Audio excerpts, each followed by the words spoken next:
आप लोग बहुत अच्छे होंगे। मैं शिवम शुक्ला आपके अपने YouTube channel vision coaching classes में स्वागत करता हूं। तो आज हम लोग करंट इलेक्ट्रिसिटी का नेक्स्ट लेक्चर पढ़ने वाले हैं, जिसमें हम स्टडी करेंगे ओम्स का नियम। तो यहाँ पर ध्यान दो, ओम कहते हैं कि अगर किसी चालक की अवस्था में परिवर्तन ना किया जाए, यानी चालक की भौतिक अवस्था को नियत कर दो। भौतिक अवस्था का मतलब होता है कि उसके द्रव्यमान, आयतन और क्षेत्रफल में कोई परिवर्तन ना किया जाए, तो उसके सिरों पर जो आरोपित, जैसे मैं यहाँ पर एक चालक बना रहा हूं, ये देखो, ये मेरा कोई चालक तार है, यहां जान दो, इस पर हमने एक बैटरी लगा दिया है। तो ओम के कहने का मतलब है कि जो तुमने विभवांतर लगाया है और इसमें धारा बहेगी, क्योंकि जैसे ही बैटरी आप लगाओगे तुरंत धारा बहने लगेगी। अच्छा, धारा किधर बहेगी? इलेक्ट्रॉन हमेशा क्या होता है, प्लस से माइनस की ओर जाता है। इलेक्ट्रॉन किधर जाता है? प्लस से, यानी इलेक्ट्रॉन यहाँ इस सिरे से निकलेगा, इधर से ऐसे, याद दो, यहां से निकलेगा इलेक्ट्रॉन, माइनस से निकलेगा और किधर जाएगा? तो इलेक्ट्रॉन की गति की दिशा तो इधर होगी, और धारा उसकी विपरीत दिशा में बहेगी, क्योंकि वैद्युत बल जो लगता है उसकी विपरीत दिशा में लगता है। तो धारा हमेशा क्या होती है? इलेक्ट्रॉन की गति के विपरीत होती है। समझ गए ना? तो वही उन्होंने कहा कि अगर हम चालक की भौतिक अवस्था में परिवर्तन ना करें, चालक की भौतिक अवस्था मतलब इसको ना गलाएं, ना इसके ताप में परिवर्तन करें, ना इसका क्षेत्रफल बढ़ाएं, ना इसका आयतन बढ़ाएं, तो इसके ऊपर जितना ज्यादा विभवांतर लगाएंगे उतनी ज्यादा धारा बहेगी। यानी लगाया गया विभवांतर प्रवाहित धारा के समानुपाती होगा। तो यहां पर आ जाएगा delta B upon I equal to R. Delta B upon I equal to R. R क्या है? कांस्टेंट। समझ गया? एक बात और सुनो, बहुत बच्चे कंफ्यूज, ये ना आर ना तो इस पर डिपेंड करता है, ना तो इस पर डिपेंड करता है। याद रखना, आर विभवांतर बढ़ा, आर क्या है? आर एक प्रॉपर्टी है जो धारा प्रवाह का क्या करता है? विरोध करता है। तो ना तो इस पर डिपेंड करता है, ना तो आर का मान किस पर डिपेंड करता है? आर बराबर क्या होता है? आर बराबर रो इंटू एल बाई आर, लंबाई और क्षेत्रफल के समानुपाती होता है। आर किसके समानुपाती होता है? लंबाई और एक और बताया। हाँ, और उसमें टेम्परेचर, ताप बढ़ाने पर, यानी आर तीन चीजों पर डिपेंड करता है, तार की लंबाई पर, तार के क्षेत्रफल पर और ताप पर, बाकी किसी चीज पर डिपेंड। तो यहाँ पर इसका अनुपात है, देखो, ये विभवांतर और आई का अनुपात है, और ये नियत होता है। क्या होता है? अगर ऐसे चालक जो इस नियम को फॉलो करते हैं उसे हम ओमीय चालक कहते हैं। क्या कहते हैं बेटा? ऐसे चालक, यहां लिख लो, ऐसे चालक या प्रतिरोध जो ओम के नियम का क्या करते हैं बेटा?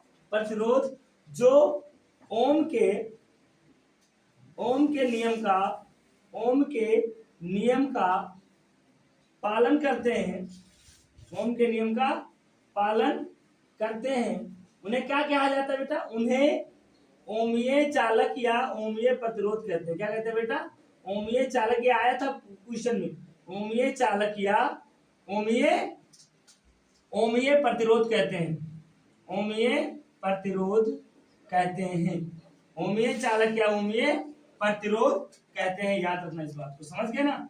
तो ऐसे चालक जो ओम के नियम का पालन करते हैं उन्हें ओमीय चालक और ओमीय प्रतिरोध कहते हैं। एक बात और समझ लो, अगर ग्राफ सरल रेखा, इधर देखो, अगर ग्राफ जो ये बना ढाल, अगर ये सीधी रेखा, ऐसा भी बन सकता है ढाल, देखो ढाल ऐसे भी बन सकता है, तो भी सीधी रेखा।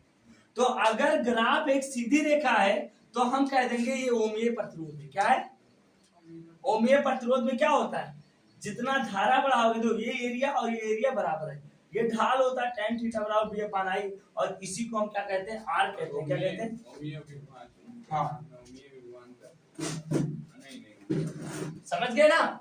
तो कैसा, अगर ग्राफ देख के बता सकते हो ना, अगर सीधी रेखा है तो ओमीय चालक है, अगर कर्व आ जाए, जैसे अभी यहाँ पर ध्यान दो, मैं बना देता हूं, यहाँ पर अगर ऐसा कहीं आ जाए, ये देखो ग्राफ टेढ़ी मेढ़ी आ जाए, या ग्राफ ऐसे आ जाए, या ग्राफ ऐसे आ जाए, या ग्राफ ऐसे आ जाए, तो ये सब क्या होते हैं? अनओमीय प्रतिरोध। क्या होते हैं बेटा? जो ओम के नियम का पालन करते हैं उन्हें ओमीय प्रतिरोध कहा जाता है, जो ओम के नियम का पालन नहीं करते हैं उन्हें अनओमीय प्रतिरोध कहा जाता है। ठीक है, इतना नोट कर लिए ना? चलो, यहाँ पर देखो, हम लोग सिद्ध करने जा रहे हैं कि अनुगमन वेग, ये जो ओम का नियम हमने लाया है, ये कैसे प्रूफ होगा, इसका निगमन करने जा रहा है, और किसकी सहायता से? अनुगमन वेग की सहायता से। क्वेश्चन पूछता भी है, यहाँ ध्यान दो, मैंने मान लिया, माना एक चालक है, जिसके अनुप्रस्थ काट का क्षेत्रफल ये है, जिसमें विभवांतर बी आरोपित करने पर धारा आई प्रवाहित होती है और इलेक्ट्रॉनों का उसमें वेग क्या हो जाता है, वीडी हो जाता है। समझ गए ना। और ये भी हमने माना है कि इस चालक के प्रत्येकांक आयतन में इलेक्ट्रॉनों की संख्या क्या है, स्मॉल n है। तो हमने निगमन किया था, तो I बराबर क्या होता है, तो I बराबर होता है n e a b d, यही तो होता है b ना। I बराबर n e a b d हो गया। समझ गया ना। ये तो हमारा फार्मूला हो गया I बराबर। और एक चीज और आया था आपका, अगर मैं BD की वैल्यू उठा के यहाँ पर रख दूं, क्या रख दूं बेटा, BD, तो BD की वैल्यू क्या थी याद करो। BD बराबर क्या होता है, हम जानते हैं BD बराबर क्या होता है बेटा, M, ये होता था M, अब नहीं क्या होता था, तो BD बराबर EB बटे ME, EB बटे ME और ब्रैकेट में नहीं यार, दो BD बराबर क्या होता है, ए टाउ होता था, ये टाउ, ये बराबर क्या होता है, याद करने का तरीका दो। ये बराबर होता है F बटा M, और ये बराबर क्या होता है, QE बटा M, ये तो होता था। यहाँ रखोगे तो ये की वैल्यू क्या आ जाएगी, E बटा M और इनटू टाउ, यही तो आया था। वही तो बोले। अच्छा, E की वैल्यू क्या होती है, E की अगर वैल्यू की बात करें हम, तो E बराबर क्या होता है बेटा, B अपान L, ये तो होता था। तो यहाँ पर उठा के रखेंगे तो E की वैल्यू रख देंगे तो कुल मिला के क्या आ जाएगा, B अपान ML, तो उसको दूसरे स्टेप में कर देंगे। समझ गए ना। अब यहाँ पर देखो BD बराबर क्या हो जाएगा, ये सब प्रूव कर चुके हो आप लोग। BD बराबर क्या होता है, E यानी EB अपान ML और इनटू क्या आ जाएगा, टाउ। ये क्या आया था, ये बराबर आया था ना, यही B विभवांतर है। अब ये इक्वेशन फर्स्ट मान लो और इसको इक्वेशन सेकंड मान लो। इक्वेशन सेकंड का मान फर्स्ट में रखो तो क्या आ जाएगा बताओ, I बराबर सेकंड का मान फर्स्ट में रखो NEA। अब ये दोनों फार्मूला आपको याद होना चाहिए, बहुत ही इंपॉर्टेंट फार्मूले हैं, इसको किसी तरह रख लो। जैसे तुम्हारे उसके फेसबुक के पासवर्ड होते हैं, यहाँ पर देखो EB बटा ML, समझ गए ना। अब ध्यान दो, यहां से B को इधर ले आओ, जब तुम B को इधर लाओ तो क्या हो जाएगा बेटा, I बटा B हो जाएगा ना, और E यानी E square A tau upon ML, ये तो आएगा। अच्छा, इसको पलट दो, जब पलटोगे तो क्या आ जाएगा, B अपान I आ जाएगा। इसको मैंने पलट दिया, तो जब इसको पलटोगे तो ये भी पलट जाएगा, तो ये आ जाएगा ML by NE square tau into ये तो आ जाएगा। ये हमारा B अपान I है, क्या है बेटा, B अपान I। अब अगर मैं भौतिक अवस्था नियत कर दूं, क्या कर दूं बेटा, चालक की भौतिक अवस्था नियत कर दूं, तो जब चालक की भौतिक अवस्था नियत करेंगे तो क्या आ जाएगा बेटा, चालक, इतना नोट करो पहले, चलो इतना नोट कर लो आप लोग। हमारा फार्मूला आ गया B upon I equal to इतना आ गया। ओम ने क्या कहा है, ओम ने कहा है कि चालक की भौतिक अवस्था नियत कर दे। तो चालक की, अगर मैं मान लूं कि चालक की भौतिक अवस्था को हमने क्या कर दिया बेटा, चालक की भौतिक अवस्था नियत हो, तो अगर चालक की भौतिक अवस्था नियत है तो क्या हो जाएगी, यम L अपान यानी स्क्वायर टाउ ये क्या होगा, नियत होगा कि नहीं होगा। क्योंकि देखो भौतिक अवस्था में मैंने क्या बताया था कि यम तो नियत ही होता है, इलेक्ट्रॉन का मास कभी नहीं बदलेगा, तुम चाहे उसको गर्म करो चाहे जो भी करो, इलेक्ट्रॉन का आवेश कभी नहीं बदलेगा। हाँ, गर्म करने पर इलेक्ट्रॉनों की संख्या बढ़ सकती है, घट सकती है, समझ गए ना। तो अगर भौतिक अवस्था नियत हो, यानी ना तो ताप बदले, ना तो लंबाई बदले, ना तो क्षेत्रफल बदले, जब इन सब में परिवर्तन नहीं होगा तभी तो भौतिक अवस्था नियत होगी। और जब भौतिक अवस्था नियत होगी तो ये वैल्यू क्या हो जाएगा, नियत। और इसी को हमने क्या बता दिया था, R। तो R का ये भी फार्मूला याद रखना, R बराबर, अब यहाँ पर रख दो तो क्या आ जाएगा, अतः B upon I equal to क्या आ गया, R। और R क्या है यहाँ पर, और ये किसका नियम है, किसका नियम है, ओम का नियम है। चलो ठीक है, अब इतना नोट कर लो। इसी प्रकार आपके ओम के नियम का नियमन हो गया। मोबिलिटी यानी किसी चालक में प्रत्येकांक वैद्युत क्षेत्र आरोपित करने पर जितना औसत उसमें वेग होता है उसी को क्या कहते हैं बेटा, गतिशीलता कहते हैं। समझ गए ना, इसको म्यू से लिखते हैं और म्यू बराबर होता है BD अपान ई।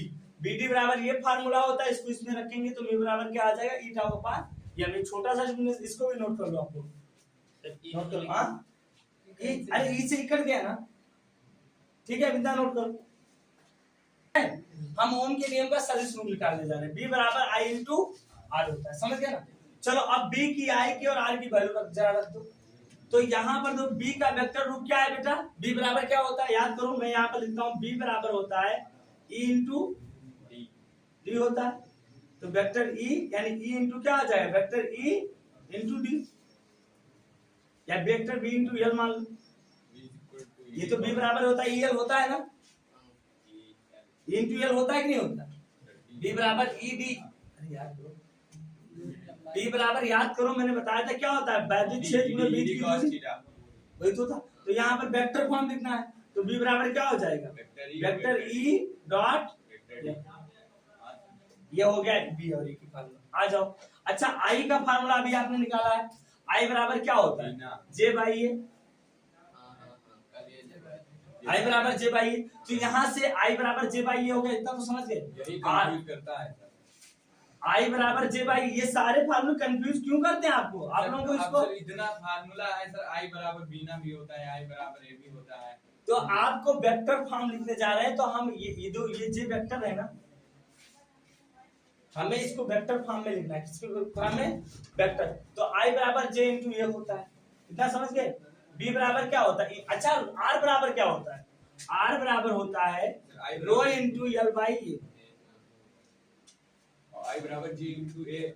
हाँ तो आई क्या के अपान ए लिखना, सुनो सुनो, हाँ सॉरी, जे बराबर आई बाई होता है, आई बराबर होता है वेक्टर आई बराबर जे, आई बराबर सॉरी मिस्टेक हो गया, आई बराबर होता है जे वेक्टर जे डॉट ए, यही तो होता है। अब इन तीनों वैल्यू को जरा इसमें रखो, तो हम रखेंगे तो क्या आ जाएगा, vector A E dot L बराबर क्या आ जाएगा, वेक्टर जे डॉट ए, और यहाँ पर क्या आ जाएगा, आर की वैल्यू क्या हो जाएगी बेटा, आर की value rho into L by A. अब यहाँ पर देखो, अगर ये काम सदिश है, ये डॉट प्रोडक्ट है, तो यहाँ से हम डॉट प्रोडक्ट हटाएंगे तो वेक्टर ई एल मान लो, और ये क्या हो जाएगा, जे ये हो जाएगा, परिमाण अगर लिखे वेक्टर जे डॉट ए, मैंने मान लिया दिशा इनके बीच में जीरो है, और इंटू क्या हो जाएगा, रो इंटू एल बाई ए। तो ए से ए कट गया, एल से एल कट गया, तो यहाँ एक फार्मूला है, वेक्टर ई बराबर आया वेक्टर जे इंटू रो। तो यहां से हम लिख सकते हैं वेक्टर ई बराबर लिख सकते हैं रो इंटू जे। ये वेक्टर फॉर्म है, ये क्या है, सदिश रूप है। क्या है बेटा, ओम के नियम का सदिश रूप यह है, और ये जानते हो नीट 2019 में आया है। ओम के नियम का सदिश रूप, इनमें से पूछा था, इनमें से कौन सा है ओम के नियम का सदिश रूप। एक फार्मूला ऐसे थे, वेक्टर बी बराबर आ गया था vector I into vector R, बच्चे खट से ये लगाए होंगे। तो ओम के नियम का सदिश रूप ये होता है, इसको आप ध्यान देना है, समझ गए ना। तो ओम के नियम का ये सर हाँ क्या नाम है, वेक्टर एल था, वेक्टर एल से आप एल कैसे कर दिए, वेक्टर एल cos, अरे यार यहाँ पर cos थीटा रख लो ना, वेक्टर एल जो ये एल है ना, एल भी यहाँ पर जो अगर मैं मान लूं एन कैप हो जाएगा तो वेक्टर एल हो सकता है, ये भी, अरे रो vector L into vector L नहीं लिख सकते, क्योंकि ये भी तो क्षेत्रफल है। अरे वेक्टर एल समझ गया, तो एल से एल कट गया, ये से ये कट गया, अब लिख सकते हो ना, हाँ लगा लो इसको, क्योंकि ये सब क्षेत्रफल राशियां हैं। चलो इसको नोट कर लो।